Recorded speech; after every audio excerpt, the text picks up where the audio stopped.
누가복음 5장 1절부터 8절까지 말씀입니다. 저와 여러분들이 교독하겠습니다. 제가 먼저 읽습니다. 무리가 몰려와서 하나님의 말씀을 들을새 예수는 게네사렛 호숫가에 서서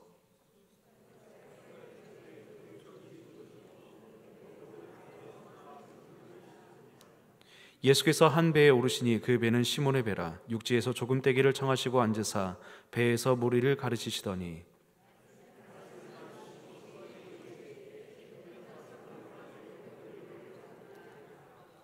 시몬이 대답하여 이르되 선생님, 우리들이 밤이 새도록 수고하였을 때 잡은 것이 없지만은 말씀에 의지하여 내가 그물을 내리리이다 하고,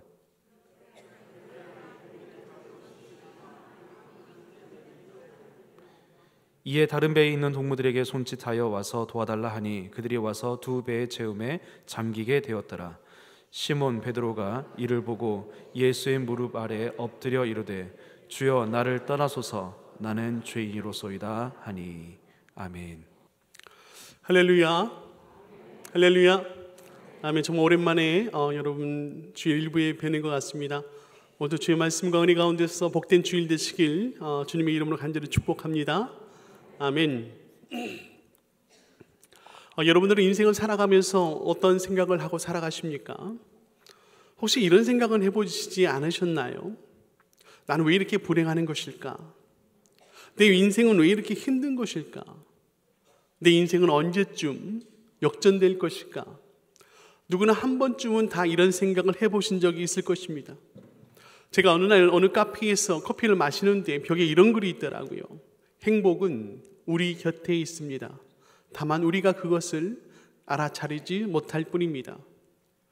혹시 여러분은 지금 내가 누리지 못하고 내가 가지지 못한다고 해서 나는 불행한 인생을 살고 있어, 이렇게 생각하시는 분 계십니까? 아니면 내가 지금 가지고 있는 것도 충분히 나를 행복하게 할 수 있음에도 불구하고 다른 사람과 나를 비교하면서 나의 없는 것으로 인하여 속상해하고 불행하게 여기지는 않습니까? 그런데 문제는 나만 이런 마음을 먹으면 괜찮은 것인데 우리의 연약함을 잘 아는 이 사단은요, 우리를 가만두지 않는다는 것입니다. 사단은 우리에게 두 가지의 마음을 심어줌으로 인하여 우리를 패배자로 만든다는 거예요. 사단이 우리에게 주는 첫 번째 마음이 무엇이냐면, 네가 원하는 때까지 네가 원하는 것을 가지면 가질수록 만족함을 느끼지 못하게 만들며 더 많은 것을 가지게 만든다는 것입니다.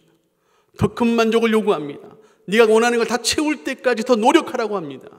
그런데요, 우리 마음이 채워지지 않아요. 사단은 계속해서 우리 마음을 불만족스럽게 만들고요, 결국에 우리를 어떻게 만드는지 아십니까? 중독에 빠지게 만듭니다. 마약 중독에 빠지게 하고요, 알코올 중독에 빠지게 하고요, 성중독에 빠지게 합니다. 수많은 중독으로 우리를 불만족시키다가 결국 우리를 폐인되게 만든 게 사단의 전략의 첫 번째라는 거죠. 두 번째 사단의 전략이 무엇인지 아십니까? 반대로요, 네가 원하는 것을 가질 수 없다면 차라리 다 포기해버리라는 거예요. 네가 원하는 걸 가질 수 없다면 네 가정을 포기해버리고 네 삶을 포기해버리고 네 미래를 포기하라고 말하죠. 그러다 결국 사단은 우리에게 속상입니다. 네 인생도 끝내버리라고 요구한다는 것입니다. 중요한 것은 뭡니까? 이 세상 그 어떤 것도 우리를 만족시킬 수 없다라는 거예요. 우리가 무엇을 통해서 만족을 얻으려고 한다 할지라도 세상에 그 어떤 것도 우리를 만족시킬 수 없다라고 합니다. 어리석은 사람들은요, 나 자신이 스스로 나를 만족시킬 수 있다라고 말합니다. 내가 내 가족을 만족시킬 수 있고, 내가 내 가족을 지킬 수 있고, 내가 내 모든 것을, 내 자녀를, 내 가정을, 내 모든 것을 책임질 수 있다라고 말한다는 것이죠. 말이 쉬워 내가 지키고 내가 책임지는 것이죠. 정말 우리에게는 그런 책임질 만한 능력이 있을까요? 그런 힘이 있을까요? 찰리 스탠리 목사님께서 이런 말씀을 하셨어요. 누군가를 책임질 수 있는 사람이 되기 위해서는 반드시 두 가지 조건이 있다는 거죠. 누군가를 책임지기 위해서는 우리가 반드시 필요한 두 가지 조건이 있는데, 첫 번째가 뭐냐면 우리는 어떤 상황에서든지 어떤 문제 앞에서든지 그 문제를 해결할 수 있는 능력이 첫 번째 있어야 된다는 겁니다. 우리가 누군가를 책임지려면 내 앞에 있는 어떤 문제, 어떤 상황에서도 그걸 책임질 수 있고 그걸 해나갈 수 있는 능력이 있어야 된다는 거예요. 두 번째 필요 조건이 뭐냐면, 모든 것을 책임질 수 있는 사람은 어떤 순간에도 상대를 향한 마음이 변해서는 안 된다는 겁니다. 내가 누군가를 책임질 때에 그 사람이 내 마음에 들면 책임지고 그 사람이 내 마음에 들지 않으면 책임지지 않는 것, 이것은 책임지는 게 아니라는 것이죠.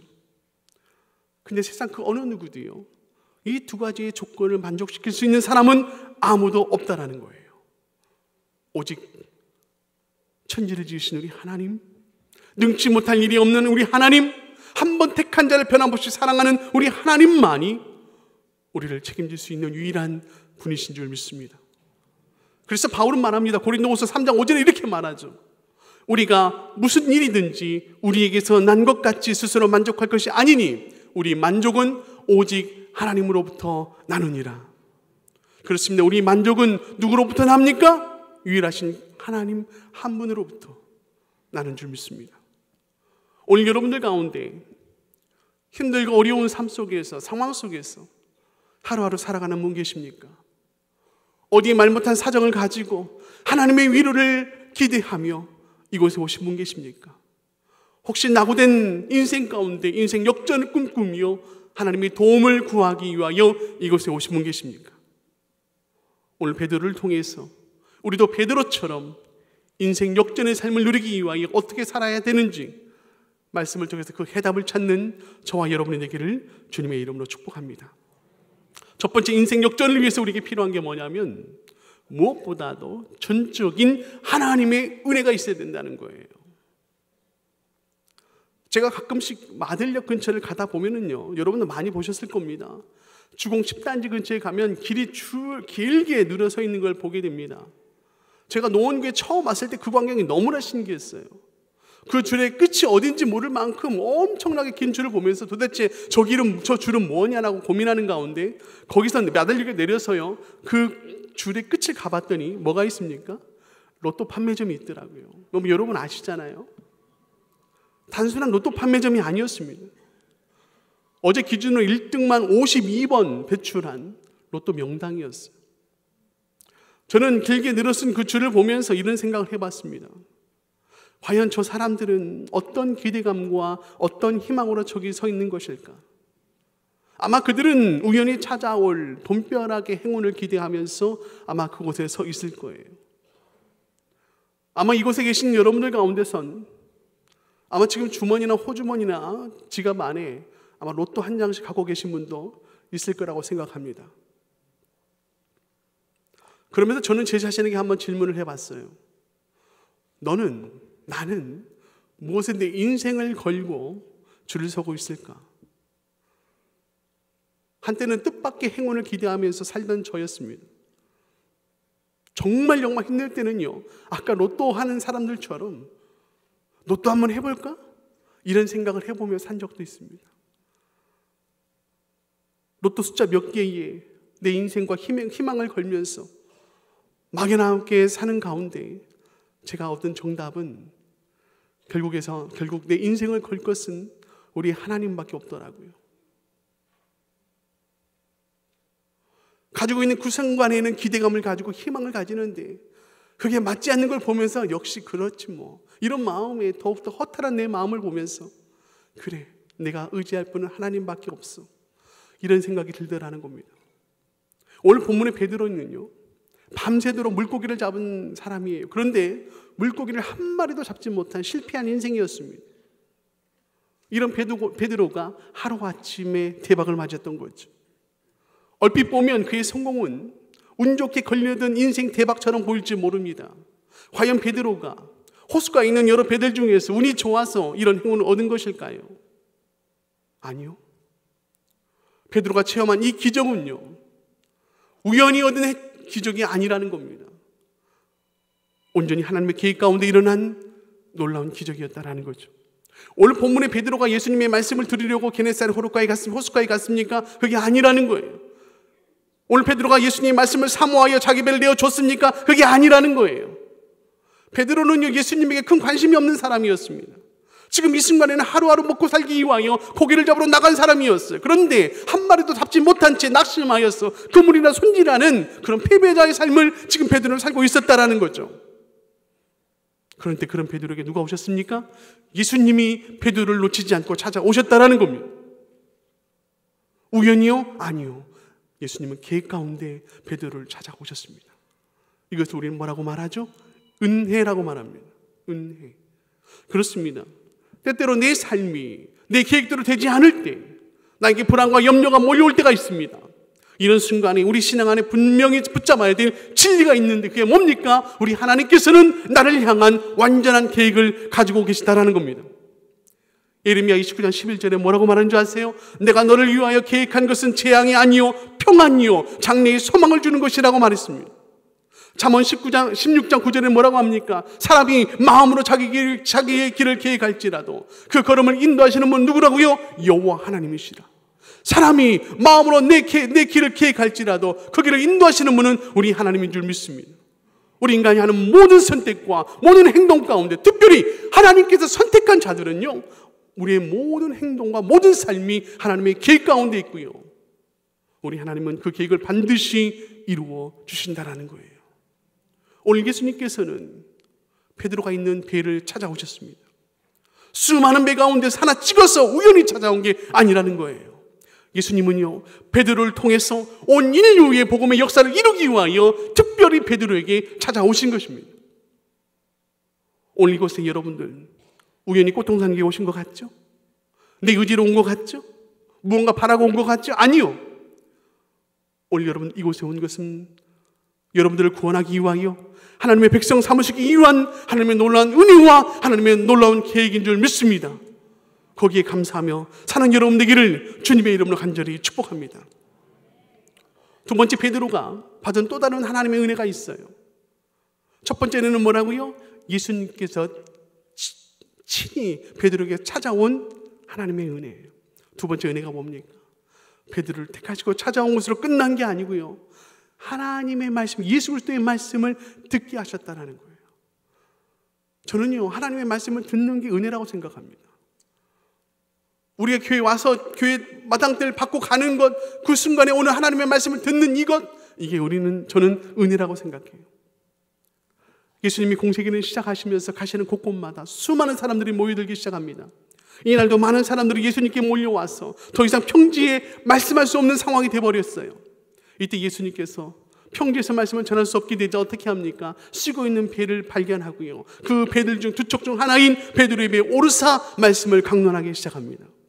결국 배 안에서 그물을 손질하던 베드로는요, 본의 아니게 예수님의 말씀을 가까이 듣게 되었다라는 거죠. 이게 뭡니까? 이게 은혜라는 거예요. 지난주 우리 교회에 태신자 초청주의를 했어요. 1부부터 1시 반 예배까지, 4부까지, 또 공릉까지 합쳐서 약 550명이 우리 교회를 방문했습니다. 지난주에 오신 분들 가운데서 이번 주에 교회 오셔서 말씀을 듣는 분 몇 분이나 되실까요? 이전에 했던 모든 데이터를 평균 내보니까요, 그 다음에 등록해서 교회 다니시는 분이 30명도 안 돼요. 550명의 사람 중에서 다시 교회에 와서 등록한 사람이 30명도 안 된다. 혹시 이 자리에 지난주에 태신자 초청주에 오셨던 분 계십니까? 이것은요, 여러분 그냥 온 게 아니에요. 진짜 하나님이 여러분을 사랑하셔서 이곳에 온 줄 믿습니다. 우리가 하나님의 말씀을 듣는 것, 운이 좋아서 듣는 게 아니라는 거예요. 내가 주일날 교회에 나왔으니까 우연히 듣는 말씀이 아니라는 것입니다. 이 말씀을 듣고 내 인생을 세상적인 삶에서 하나님의 백성의 삶으로 바꾸시기 위한 전적인 하나님의 은혜라는 거예요.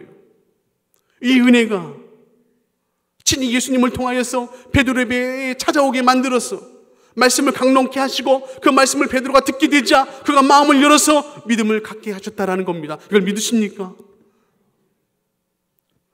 오늘 우리는 이곳에 하나님께 예배드리러 나왔어요. 예배를 보기 위해서 나온 게 아니고요, 예배를 드리기 위해 나왔죠. 여러분, 뭘 드리기 위해 나왔습니까? 우리의 삶에 보여주신 하나님의 은혜와 사랑에 감격해서, 감사해서 찬양과 경배를 드리기 위하여 이 자리에 나왔어요. 오늘 이 자리에 나온 게 뭡니까? 기도로 우리의 간구와 소원을 하나님께 드리기 위해 나왔습니다. 받은 은혜에 감사해서 헌금으로 하나님 앞에 드리기 위하여 이 자리에 나왔습니다. 그래서 우리는 예배를 보는 게 아니고요, 예배를 드린다고 말하는 거예요. 그런데 예배 속에서 우리가 드리는 것도 있지만 받는 것도 있다라는 거죠. 여러분, 예배를 통해서 하나님으로부터 받는 게 뭘까요? 하나님의 말씀을 받습니다. 성도가 예배를 통해서 하나님께 드리는 것도 중요하지만 더 중요한 게 뭡니까? 하나님으로부터 오는 말씀을 받는 것, 그 말씀을 듣는 것이 우리에게 더욱더 중요하다는 겁니다. 그 이유가 뭘까요? 말씀을 들어야 나에게 믿음이 생기는 거죠. 말씀을 들어야 내가 깨닫게 되는 거죠. 말씀을 들어야 내가 하나님의 백성으로서 어떻게 살아야 되는지 알게 된다는 것입니다. 로마서 10장 17절에 바울이 이렇게 말하잖아요. 그러므로 믿음은 들음에서 나며 들음은 그리스도의 말씀으로 말미암느니라. 여러분의 신앙이 자라기 원하십니까? 베드로처럼 인생 역전을 여러분 원하십니까? 하나님의 말씀을 듣기를 즐겨하시기 바랍니다. 하나님의 말씀을 선포하는 그 자리에 있기를 원합니다.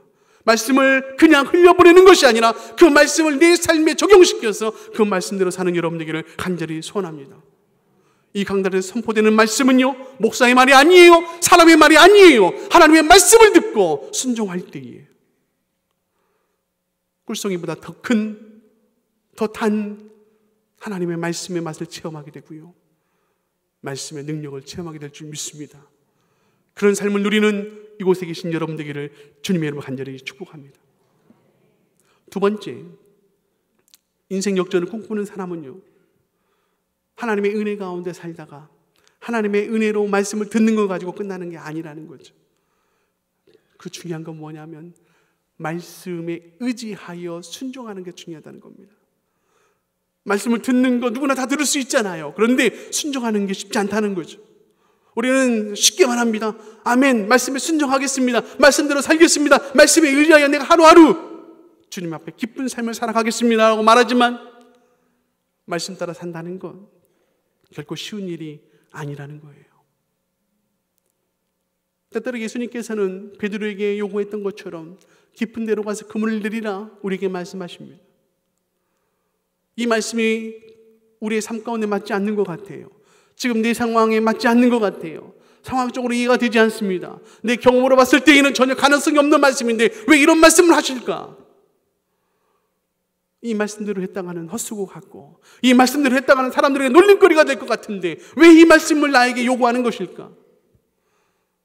베드로에게 깊은 데로 가서 그물을 내리라는 이 말씀은요, 베드로에게는 순종하기 쉽지 않은 말씀이었어요.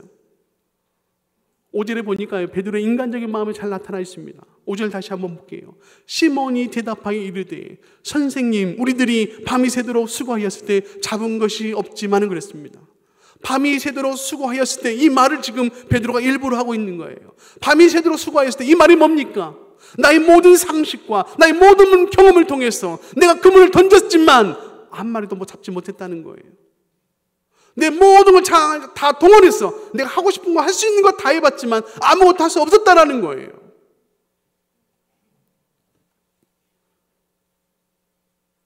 우리 인생 가운데 문제가 뭐죠? 정말 열심히 살아왔는데, 열심히 해봤는데 아무런 결과를 얻지 못할 때 얼마나 허탈합니까? 얼마나 상심이 큽니까?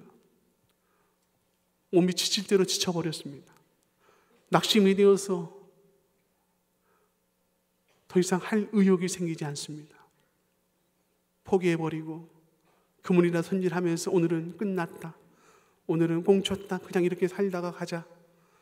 이게 실패한 자들의 일반적인 생각과 행동입니다. 나도 할 만큼 해봤어. 더 이상 여기서 뭘 해야 되는 거예요? 이 일에 잔뼈가 일고 나도 이렇게 허탕인데 저 깊은 데 가서 그물을 내리라고? 아무것도 모르며 가만히 있으세요, 예수님. 이런 마음을 드는 게 이게 정상적인 우리의 반응 아니겠습니까? 그런데 베드로는요, 이런 일반적인 한계를 뛰어넘는 말을 합니다. 선생님, 우리가 밤이 새도록 수고했을 때 잡은 것이 없지만은 말씀에 의지하여 내가 그물을 내리리이다. 내가 밤새도록 수고해서 잡은 건 하나도 없어. 이것은 우리 일반적인 상식이고 일반적인 우리의 모습이에요. 그러나 내가 말씀에 의지하여 내가 그물을 내리겠습니다.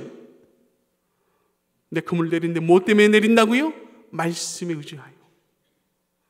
베드로는 지금 자신의 생각과 자신의 경험을 고집하지 않았어요. 지금 말씀을 의지하겠다라고 말하고 있는 겁니다. 그가 그물을 정리하면서 예수님의 말씀을 듣는 가운데 그의 마음에 확신이 생깁니다. 그의 마음에 믿음이 생깁니다. 비록 나는 실패했지만 저 예수가 말하는 것이라면 가능할 것 같아. 내 자존심 세우고 내 안 되는 이유만 말하고 있으면 나에게 아무것도 일어나지 않을 것 같으니까 그가 말합니다. 내가 말씀에 의지하여, 당신의 말씀에 의지하여 그물을 내리기로 결심했습니다. 그리고 믿음으로 그물을 내린 줄 믿습니다. 여러분, 우리 하나님 말씀에 순종하지 못하는 이유가 뭐예요? 우리의 생각과 경험을 고집하기 때문에 아니에요? 물론 합리적인 사고, 과학적인 근거 중요하죠. 저도 목사지만 하나님의 말씀을 듣고 가끔씩 하나님께서 내 안에 주시는 감동 가운데 이 일을 해야만 되나라고 생각할 때에 나의 경험을 생각해보고 나의 합리적인 사고를 생각해보고 여러 가지 상황을 접하면서 이게 과연 될까? 이렇게 생각할 때도 많이 있습니다. 근데 우리가 잊지 말아야 될 게 뭡니까? 우리가 사는 이 세상에는요, 우리가 이성과 우리의 과학으로 설명할 수 없는 놀라운 일들이 너무나 많다는 거예요. 어떤 사람은 말합니다. 그런 세계가 어디 있어? 과학으로 설명하지 못하는 게 어디 있어? 이성으로 설명할 수 없는 세계가 어디 있어? 이렇게 말하는 분이 있어요. 맞아요. 이런 기적의 은혜는요, 이런 기적의 경험은요, 인간의 상식과 경험과 합리적으로 사는 사람들에게는 오지 않는, 깨달을 수 없는 세계라는 것입니다. 이런 기적은 누구만 체험할 수 있을까요? 오직 하나님의 말씀을 믿고 순종하며 따르는 자가 경험할 수 있는 또 다른 차원의 세계라는 것입니다. 그래서 베드로가요, 예수님의 말씀에 순종하여서 다시 깊은 데로 배를 끌고 가서 그물을 내렸던 거예요. 배를 끌고 가는 그 순간, 그물을 내리는 그 순간 얼마나 많은 사람들이 조롱했을까요? 제 바보 아니야? 그렇게 열심히 그물 손질했는데 또 가서 그물을 던진다고? 저 목수의 말을 듣고 그물을 던진다고? 쉬운 일이 아니었어요. 그러나 베드로는 그 어려운 것을 깨버리고 말씀에 의지하여 그물을 내린 줄 믿습니다. 그리고 그 어느 누구도 경험하지 못했던 놀라운 기적을 체험하게 된 것입니다. 사랑하는 성도 여러분, 우리가 살면서 베드로처럼 열심히 수고했지만 빈 그물을 올릴 때가 너무나 많이 있어요. 나름대로 최선을 다해서 열심히 공부했지만 시험에 낙방합니다. 취직하려고 많은 걸 준비했지만 이것저것에 많이 지원했지만 번번이 실패합니다. 의욕이 상실될 때도 있습니다. 자식 한번 잘 키워보려고 등골 다 빠지도록 수고해서 키워놨더니 딴 길로 빠집니다. 삐딱하게 나갑니다. 문제만 일으킵니다. 베드로처럼 기진맥진해서 다 내려놓고 싶은 마음이 생길 때에 우리는 무엇을 해야 돼요? 그래도 주님께서 기쁜 데로 와서 그물을 내리려고 하면 내릴 수 있는 순종하는 마음과 믿음이 필요하다는 겁니다. 다시 말해, 이 순간 하나님이 나에게 무엇을 원하시는지 그 말씀에 집중해야 된다는 거예요. 하나님을 의지한다고 하면서, 하나님의 말씀에 순종한다고 하면서 아나니아 삽비라처럼 적당히 잔머리 굴리며 하나님을 이용하고 적당히 하는 척하면서 내 뜻대로 사는 자에게는요, 아무런 역사가 일어나지 않음을 우리는 잊지 말아야 될 것입니다. 성경에는 32,500가지의 약속의 말씀이 있다는 거예요. 어느 약속의 말씀이 나에게 이루어질지 모르겠지만 모른다고 포기하는 게 아니고요. 물론 그 축복의 말씀 기대하면서 우리가 사는 건 아니겠지만 온전히 하나님의 말씀에 의지하여 믿고 순종함으로 베드로처럼 정말로 인생의 참된 기적의 체험을 느끼고 그걸 누리며 살아가는 여러분 되기를 주님의 이름으로 간절히 축복합니다. 세 번째, 인생 역전을 꿈꾸는 자들은요, 철저히 자기를 내려놓고 결단을 해야 됩니다. 하나님의 은혜 가운데서 하나님께서 나를 택하셔서 나를 부르셨으면, 하나님의 말씀을 듣게 했으면 말씀에 의지하고 어떻게 해야 됩니까? 철저히 나를 내려놓아야 되고요, 순종함으로, 결단함으로 나가야 된다는 거예요. 베드로는 지금 이 순간에 저는 생각합니다. 2번의 처절한 무너짐이 있었을 거라고, 처절하게 나의 무능함을 느꼈을 거라고 생각합니다. 베드로의 첫 번째 무너짐이 무엇일까요? 밤이 새도록 수고에 물질했는데 물고기 한 마리도 잡지 못한 것, 첫 번째 무너짐입니다. 내가 이 분야에 그래도 전문가고 베테랑인데 어떻게 물고기 한 마리 못 잡아? 나도 이제 한물 갔나 봐. 내 자신이 무너집니다. 두 번째 무너짐이 뭐였을까요? 예수님의 말씀에 의지해서 그물을 내렸는데 한 마리도 잡지 못했던 베드로의 그 그물에 어마어마한 물고기가 잡혔습니다. 2배를 채울 만큼, 그 2배가 잠길 만큼 물고기가 잡혔을 때에 그는 두 번째 무너짐을 체험합니다. 전문가인 나도 한 마리 못 잡았는데 저 나사렛 총굴석에 살고 있는 목수 저 예수가 한 말 그대로 했더니 이렇게 많은 물고기가 잡히다니, 난 정말 별 볼 일 없는 사람인가 보구나 자괴감을 느꼈던 거예요. 그 순간 베드로는 느끼게 됩니다. 저 사람이 진짜 세례 요한이 말한 메시아임에 틀림없다. 그리고 예수님 앞에 무릎을 꿇고 넙죽 엎드려 오늘 본문에 이렇게 베드로는 말합니다. 나를 떠나소서 나는 죄인이로소이다. 나를 떠나소서 나는 죄인이로소이다. 그렇습니다. 우리가 하나님의 기적을 체험하기 위해서 필요한 게 뭡니까? 나의 모든 걸 내려놓고 나의 무너짐을 체험해야 된다는 거예요. 나를 드러내고 내 교만과 내 자존심으로 사는 게 아니고 하나님 앞에 예수 그리스도 앞에 나는 아무것도 아님을, 나는 죄인임을 철저히 고백하며 살아가는 게 너무너무 중요하다는 겁니다. 이것은 인생을 포기하라는 말이 아니에요. 내가 하나님보다, 내가 예수님보다 더 잘할 수 있는 게 없다면, 내가 예수님보다 할 수 있는 게 아무것도 없다면 철저히 주님 앞에 나의 무능함을 고백하라는 것입니다. 세상의 모든 걸 가진 것처럼 보였던 대통령도요, 그가 죄인임이 밝혀진 그 순간에 탄압되더라고요. 그가 가진 모든 권력과 모든 권한이 상실되어 버리는 것을 우리가 보지 않았습니까? 신약성경 27권 가운데 14권을 쓴 사도 바울은요, 디모데전서 1장 15절에 이렇게 말합니다. 나는 죄인 중에 괴수다고 고백했어요. 자기 잘난 맛에 살았던 바울이 예수님을 제대로 만나고 보니까 자신은 죄인 중에서도 악질 죄인임을 알고 고백하고 있는 것입니다. 사랑하는 성도 여러분, 여러분은 예수님 앞에서 어떤 마음으로 살아가고 계십니까? 오늘 이곳에 있는 저와 여러분, 내 잘난 맛에 내 마음대로 혹시 살아가고 있지 않습니까?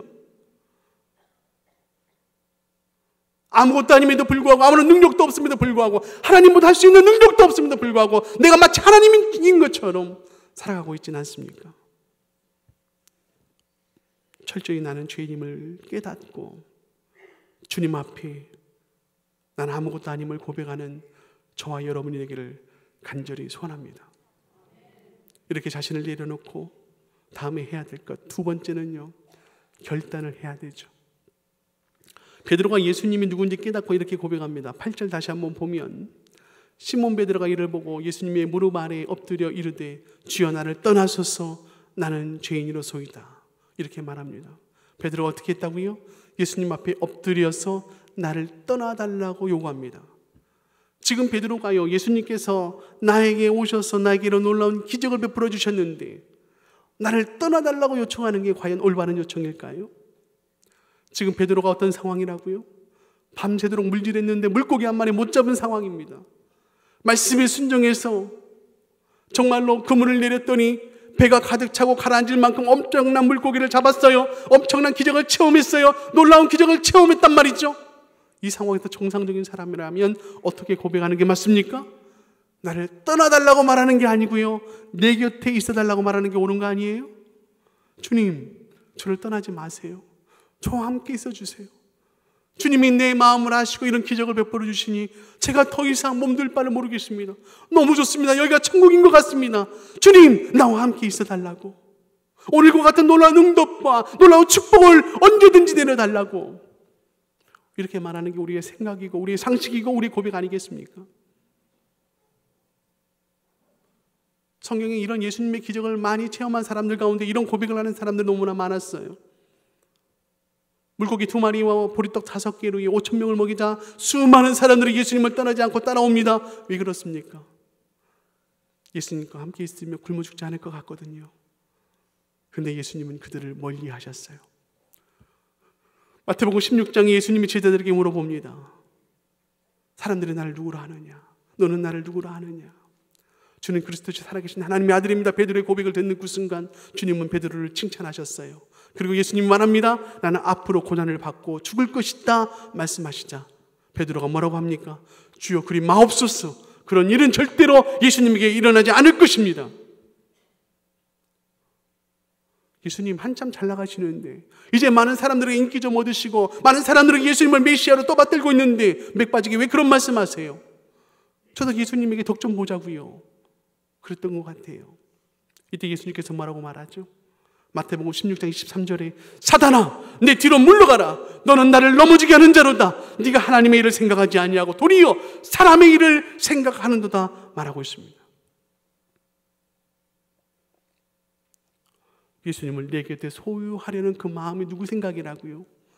하나님의 생각이 아니라 사람의 일을 생각하는 것이라고 주님께서 말하고 있습니다. 우리가 예수님을 내 곁에 소유하려는 이유가 무엇입니까? 우리 하나님이 우리 예수님이 여러분들과 함께하고 싶어하는 그 이유가 여러분 무엇입니까? 예수님을 사모해서입니까? 아니면 나의 사리사욕을 채우기 위해서입니까? 그런데 아이러니하게도요, 우리가 내 욕심으로 예수님께 요구할 때마다 예수님은 그들과 함께하지 않으셨어요. 예수님 나와 함께 있어달라고 요구할 때마다, 그럴수록 예수님께 더 달라붙을 때마다 예수님은 그들을 떠나 다른 곳으로 가셨습니다. 그런데 자신이 죄인임을 깨닫는 자에게는 예수님께서는 항상 함께 하셨고 그를 치유하셨고 회복시키셨어요. 사랑하는 성도 여러분, 베드로가 주여 나를 떠나소서 나는 죄인이로소이다 이 말씀하고 예수님께서 베드로를 떠나셨습니까? 아니요. 예수님은 떠나지 않으시고 도리어 그에게 사명을 주셨습니다. 우리가 읽지 않았지만 10절을 보니까 이렇게 말씀하시더라고요. 예수께서 시몬에게 이르시되 무서워하지 말라. 이제 후로는 네가 사람을 취하리라. 마태복음과 마가복음에는요, 나를 따라오라 내가 너를 사람이 낚는 어부가 되게 하리라. 나의 죄인임을 깨닫고 주님을 내 사리사욕을 채우기 위한 나의 이용도구로 사용하지 않고 주님을 간절히 바라는 자에게 주님은 함께 계시며 우리에게 사명을 주시는 줄 믿습니다. 말씀을 마칩니다. 저는 여러분에게 우리 인생은 절대로 우연이 아니라 온전히 하나님의 계획과 은혜 가운데 살아간다고 말씀드렸어요.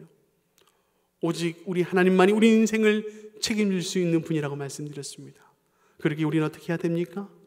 인생의 성공자가 되기 위해서 제일 먼저 하나님의 말씀을 들어야 되고 그 말씀을 의지해서 순종해야 된다고 말씀드렸어요. 그리고 우리의 교만과 우리의 자만함을 온전히 주님 앞에 내려놓고 철저히 낮아짐으로 주님의 뜻에 따라 행동하고 결단하기를 말씀드렸습니다. 오늘 이곳에 오신 여러분들 그 말씀 잘 기억하시고 베드로와 같이 나고자기 인생에서 인생 역전을 이루는 여러분 되기를 주님의 이름으로 간절히 축복합니다. 기도하겠습니다. 사랑하는 이가 충만하신 아버지 하나님, 하나님께서 사랑하는 우리 꽃동산교회의 귀한 성도들, 오늘 하나님의 말씀을 듣고 오늘 시간에 다시 한 번 더 새 힘을 얻어 나아갑니다. 하나님 오늘 주신 말씀처럼 우리는 베드로와 같이 인생의 나고자의 삶을 살았습니다. 그러나 하나님 오늘 이 나고자 같은 내 인생 가운데 찾아오셔서 나를 이곳에 불러주신 것은 하나님의 은혜인 줄 믿습니다. 하나님의 계획인 줄 믿습니다. 하나님 내 인생을 책임져 주시옵소서. 먼저 하나님의 말씀을 듣게 하시고 그 말씀을 듣고 끝나는 게 아니라 의지하며 순종하게 도와주시고 철저히 나의 교만함과 나의 자만함을 내려놓고 깨셔 부숴버리고 온전히 주님 앞에 철저한 결단 가운데 하나님 말씀대로 순종하며 이 땅에서 주의 사명을 가지고 나아가는 귀한 자들 될 수 있도록 축복하여 주시옵소서. 우리는 아무것도 할 수 없지만 주님이 주신 능력으로 할 수 있는 줄 믿사오니 성령께서 우리와 함께 하심으로 우리가 그 일을 능히 할 수 있도록 도와주시옵소서. 예수님의 이름으로 기도합니다. 아멘. 아멘.